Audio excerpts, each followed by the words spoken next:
Indication and guidance.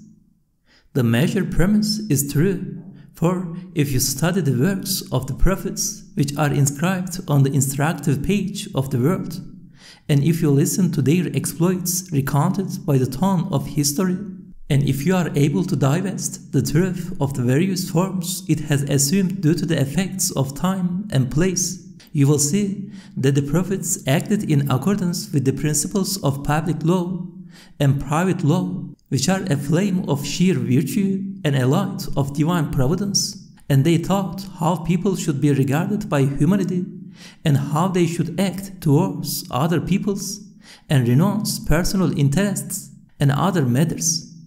The principles that were the pivot of prophethood were found in Muhammad, upon whom be blessings and peace, in clearer and more perfect form, since he is the master of the sons of men at the age of their maturity and elderliness, and the source of the high sciences in the madrasa of the Arabian Peninsula and their teacher. That is, in addition to pointing to the conclusion of Muhammad's, upon whom be blessings and peace, prophethood, through induction, particularly with the assistance of the hidden syllogism in one type based on the regular order in the universe, and corroborated by the analogy known as Evlevi, through the tone of their miracles, and in respect of the procedure of discarding extraneous matters called Tenkihul Menat, the prophets testified to the veracity of Muhammad, upon whom be blessings and peace, who was a clear proof of the Maker's existence. Apology. I can't express this in short sentences, and it becomes unclear, for these truths have sent out deep roots in every direction, and the discussion has become protracted. I don't want to spoil the form of the question or to break it up and injure the truth. I want also to draw a circle around the truth so that it is hemmed in and can't escape. If I can't capture it, others should do so. If you excuse me, so be it. Anyway, there is liberty and no oppression, so it's up to you. Premise. The evidence of the prophet's veracity is all his actions and all his conduct. Yes, the absence of hesitation in everything he did, and his disregard for his objectors, and unconcern in the face of his opponents, and lack of fear of his enemies all show his veracity and seriousness. Also, the fact that the truth of his comments struck his very spirit shows his rightness. In short, while being free of things like fear, hesitation, alarm, and disquiet, which infer trickery and a lack of confidence and assurance, he established fearlessly and with complete confidence and completely oppositely in the most perilous situations, living rules that would produce fruits in this world and the next. This being the case, from beginning to end, his actions and attitudes show plainly to the attentive his seriousness and veracity. Indeed, like a coruscating light, his seriousness and rightness appear from the blending of the totality of his actions, and like flashing lightning, his veracity and perseverance are manifested from their reflections and balance. Indication. The past and the present, that is, the era of bliss and the future, demonstrate to anyone not blind that together and in unison they proclaim the proofs of prophethood in the person of Muhammad, upon whom be blessings and peace, who was a man of high morals, also in reply to the cry of the proof supplied by his person as the summoner to truthfulness and heralds of prophethood. In which case, we shall study the 3 pages from the chapter of time from the book of the world, and we shall visit and behold the person of Muhammad, upon whom be blessings and peace, the supreme, illumined matter of that book. With him we shall submit our main proof and assertion. In consequence of this point, the ways of prophethood are fourfold. The 5th is both famous and concealed. The first way.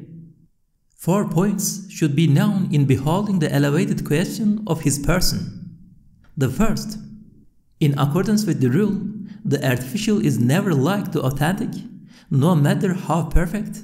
The artificial and fake can never take the place of the genuine, for it gives an impression of showy pretense.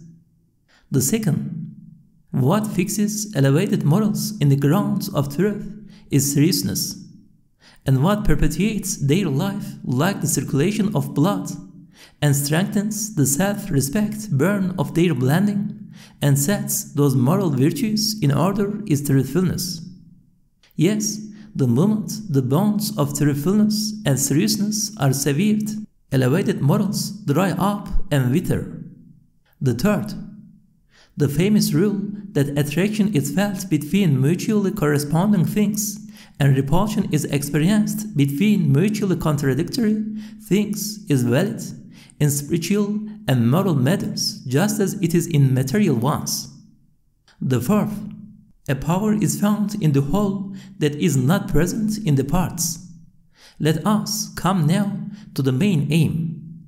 According to the testimony of the books of the prophets, upon whom the blessings and peace, biography, the self-respect and dignity arising from the multiplicity of elevated morals which he most certainly possessed, and from their being comprehensive and blending together, indicated that, by reason of the honor and integrity which proceeded from that self-respect and dignity, and due to the mystery of opposites, like the angels are exempted from mixing with devils, those high morals were exalted above and exempt from lying and trickery.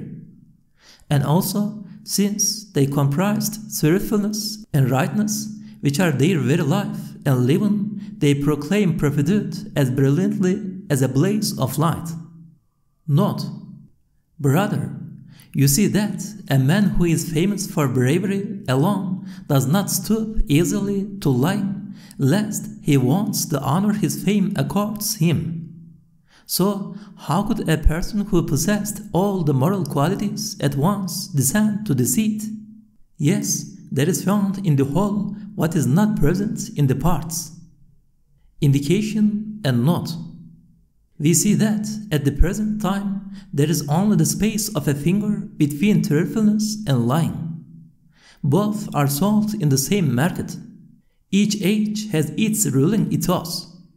At no time has the distance between truthfulness and lying been so great as it was in the era of bliss, since truthfulness displayed its true beauty in all its glory.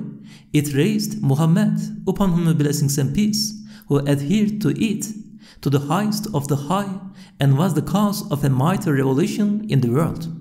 It raised its market value by showing that it was as distant from lying as the East is from the West, and it made itself highly sought after and in demand. Note, like liberty now. As for lying, since it drained its great undertakings of life, like carrion or corpses, it displayed its despicable ugliness, and casting down Musaylima and his likes to the lowest of the low, since they became addicted to it, rendered inactive the market for its poisonous waves and made it stagnant. Note, like loathsome spying. True to their character, with their powerful self-esteem and penchant for boasting, the Arab people competed with each other to increase demand and abandoned that stagnant lying.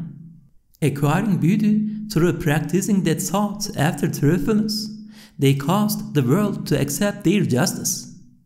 The companions reasoned justice arose from this point.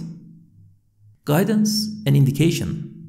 Considered from the point of view of history and the books of biography, the facts that from the age of 4 until 40, when the natural passions are vigorous and intense and any character traits become evident, the Prophet, upon whom be blessings and peace, lived with complete rectitude and perfect steadfastness and regularity and total balance and perfect chastity, with none of his actions remaining secret and displaying not the slightest hint of trickery in the face of his most obdurate enemies.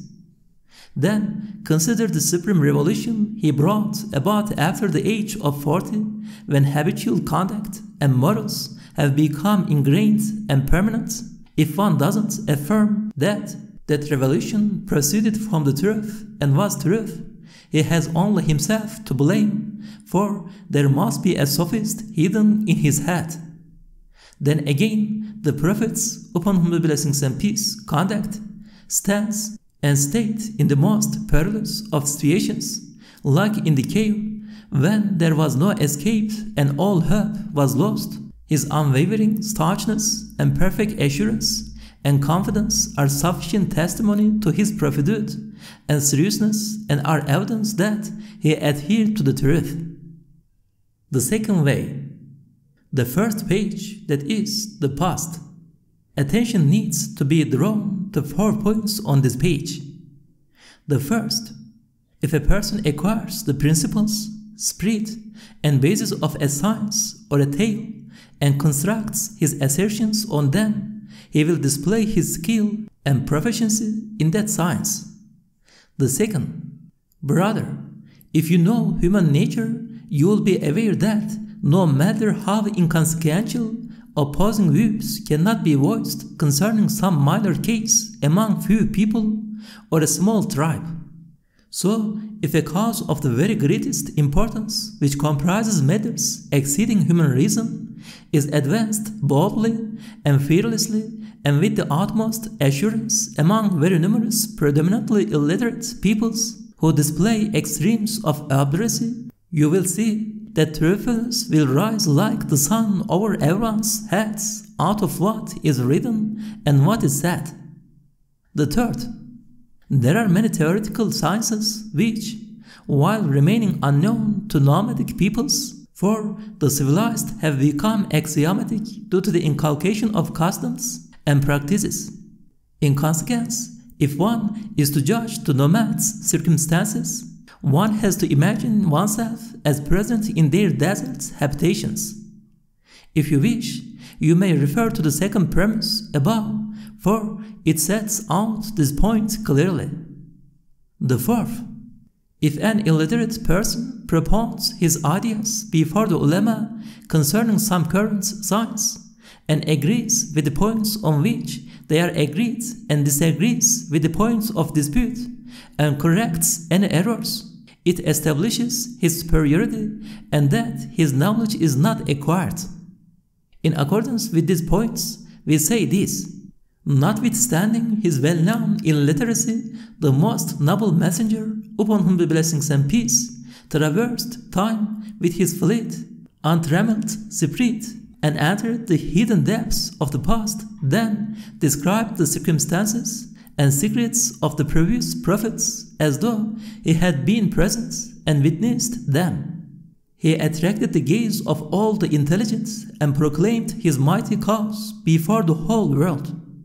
In preparation, he fearlessly and with utter confidence announced the principles of his cause, which in essence were similar to the endeavors of the previous prophets' missions and their mysteries. The fact that he related to us the stories of the prophets and affirmed the points of agreement of the previous scriptures and corrected points of difference furnish necessary proof of his veracity and prophethood. Addendum: the proofs of the prophethood of all the previous prophets are evidence of Muhammad's, upon whom the blessings and peace, veracity, and all their miracles are in effect a miracle of his. You will understand this if you ponder over it carefully. Indication: brother, sometimes an oath may take the place of a proof because it comprises the proof, in which case, by he who recounted to him the stories of the prophets and caused his spirit to travel to the depths of the past and peaks of the future, thereby disclosing to him the mysteries concealed in the prophets' missions. His penetrating view was too fine to be deceived, his way too true and lofty to deceive people. Yes, indeed, fancy could not present itself as truth to the light of his gaze, his true way disdained deception. The third way, 4 points from the page of the present, that is, the era of bliss. Attention will be drawn to one point in particular. The first, consider the following. Even with considerable effort, a mighty ruler cannot easily eradicate an unimportant custom from an inconsiderable people or an insignificant trait from a small tribe.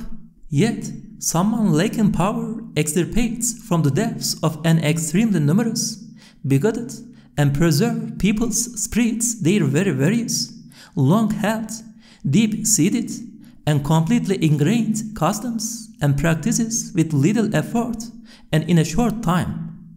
If you don't agree that this is quite wondrous, I shall inscribe your name in the book of sophists.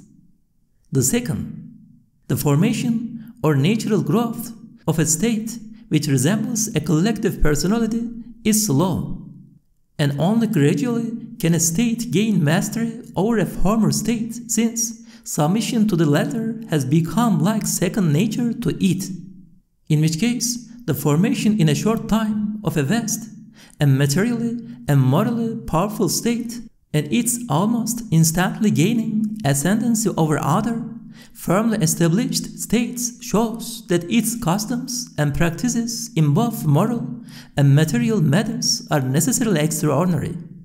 If you can't see this, your name will be written in the register of the blind. The third, it is possible to dominate outwardly through force and oppression, but to conquer minds and be loved by spirits and command human nature and permanently preserve one's rule over consciences is the distinguishing mark of the truth. If you are unaware of this quality, you are unacquainted with the truth. The fourth, employing false or deceptive incentives or threats will have only a superficial effect and will block up paths to the intellect, in which case, to penetrate to the depths of the heart, excite the finest emotions, disclose the bud-like human potentialities, arouse latent, dormant abilities, fire the passion of the human essence, and reveal the value of human reason must be the mark of the race of the truth.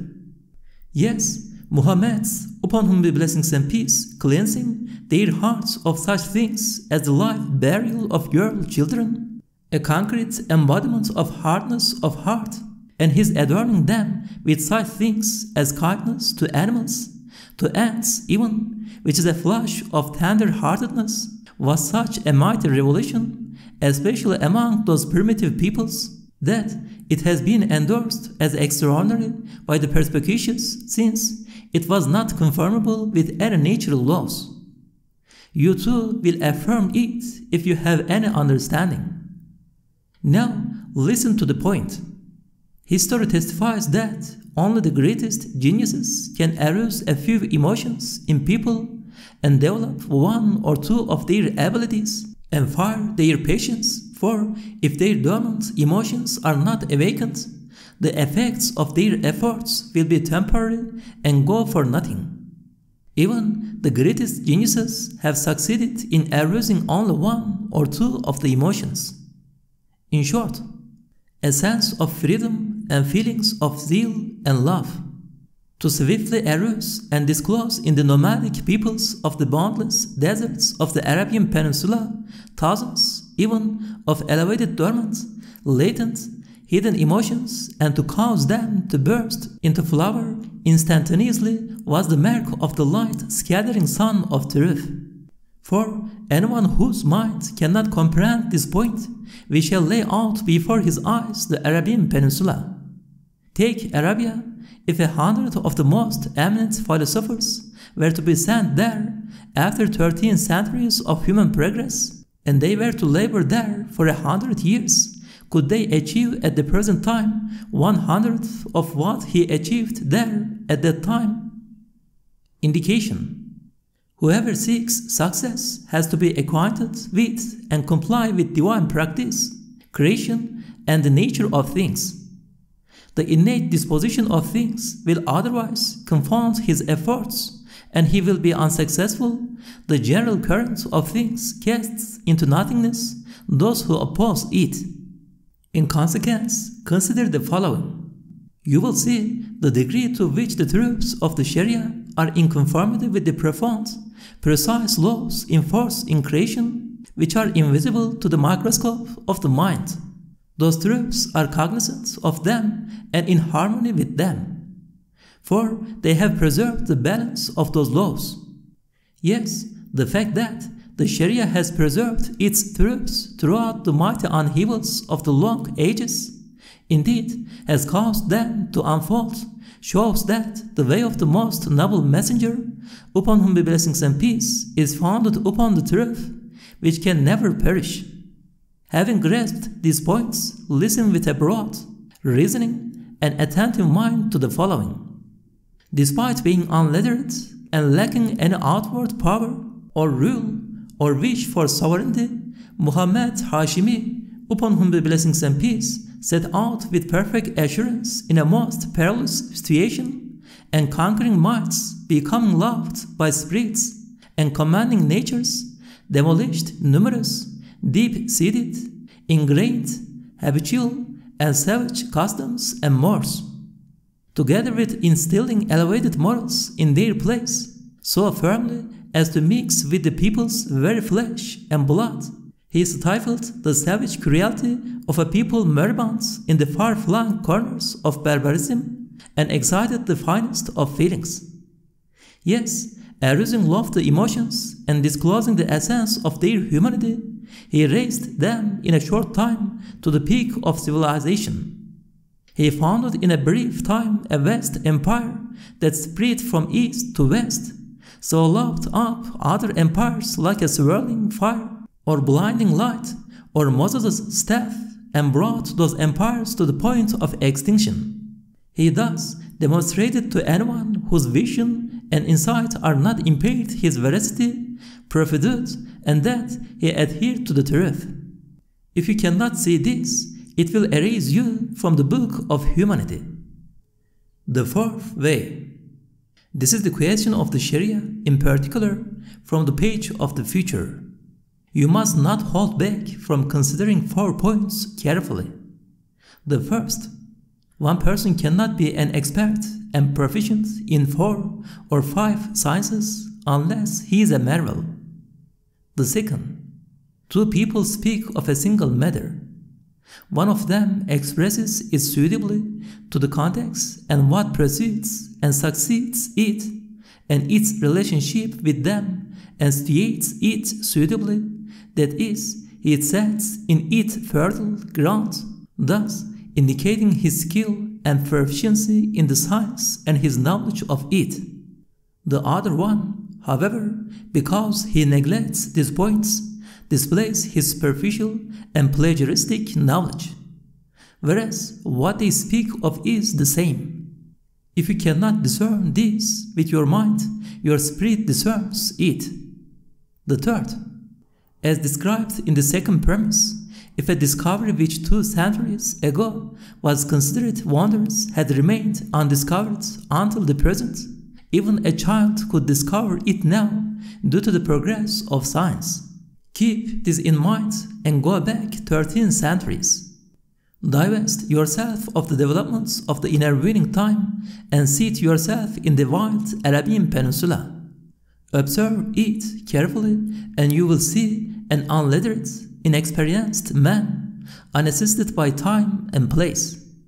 He is alone, yet he has established in accordance with the laws of science, which have been discovered not only through human intelligence, but also through very many experiments, such a system and such justice that if the human stature and potentialities were to increase through observing the products of man's thought, that system and Sharia also would expand and had for eternity.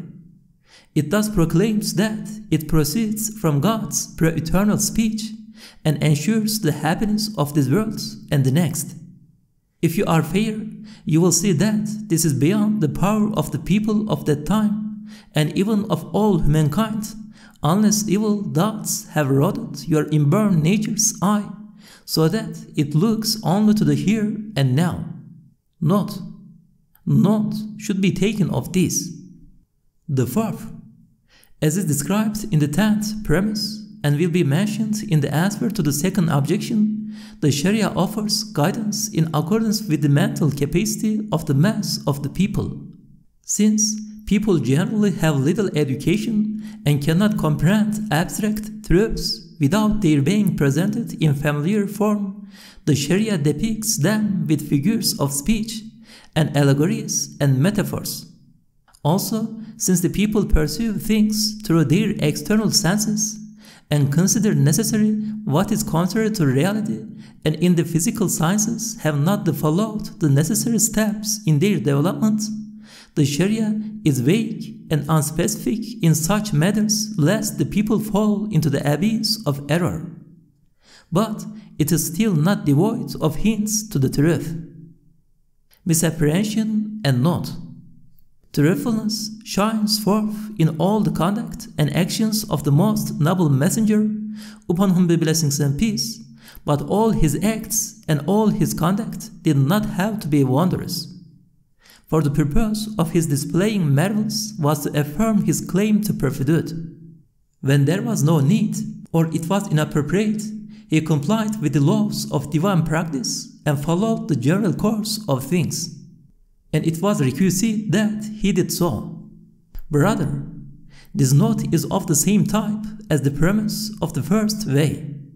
It lost its way and place due to forgetfulness and ended up here. Keep these points firmly in mind, for now we are embarking on the conclusion. Consider this, my brother. The Islamic Sharia and religion, which are founded on rational proofs, comprise the sum and substance of the sciences and branches of knowledge.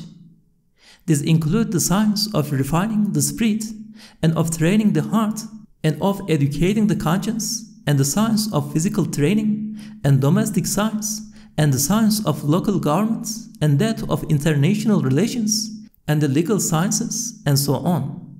The Sharia explains and elucidates where necessary or needed, and is concise where it is not necessary or people's minds are not ready or the times do not allow, and it lays down principles that can be elaborated, deduced, and expanded through consultation and the exercise of reason. At the present time, all these sciences, or even a third of them after 1300 years, having grown through the meeting of minds and expansion of their results, could not be found in a single person, even in a civilized place and among clever people. In all fairness, your conscience could not prevent your affirming this. Virtue is such that enemies even cannot deny it. The New World's most famous philosopher, Carlyle, quoted a German thinker and politician who, after conducting some close studies, asked himself, if Islam is thus, wouldn't present-day civilization flourish within the bonds of its truths? He replied to himself in the affirmative. The punctilious scholars of the present are living within its sphere. The above-mentioned philosopher said that when the truths of Islam burst forth, they swallowed up like flames the religions and ideas of that time, as though they were that wood. And it was right they did, for nothing but falsehood proceeded from those religions, and so on. Yes, Islam has preserved its truths for 13 centuries despite all the clashes and confrontations. Indeed, the clashes have lessened and lightened the dust of concealment settled on the shoulders of the truths of Islam. Yes, existence and the state of the world testify to this. One needs to ponder over the premises in the first article above.